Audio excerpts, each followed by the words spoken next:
No niin, hei YouTube, tää on Mekani 26 ja tänään olisi testitty tämmönen tuote kuin XL Energy Drink.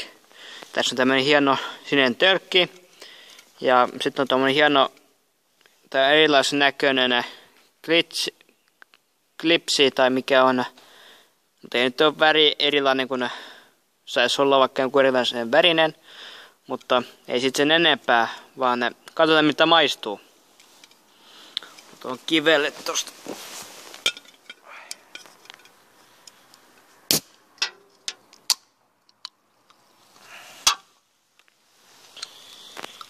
Värittömältä se näyttää, mutta maistetaan.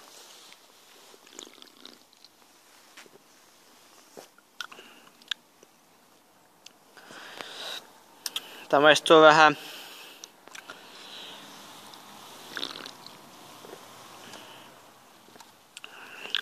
tässä ei ole mitenkään erilaista makua, tässä vähän samanlaisia makuaineksia kuin noissa ESS ja MFS, mutta kuitenkin tämä tuot semmoisen pienen oman maun tähän juotavaan, semmoisen vaan pienen.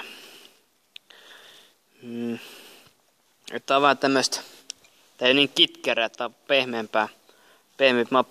pehmeämpi maku.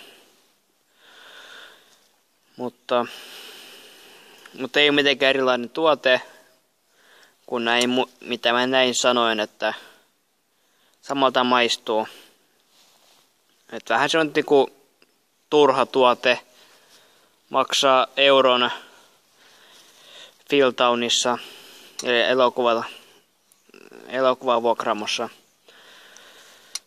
Se on Mekani 26 ja ehkä huomenna sitten jatketaan taas XS-perheen kanssa. Et silloin pitäisi ehkä tulla uusi video siitä. Mutta se on Mekani 26 ja se on moro.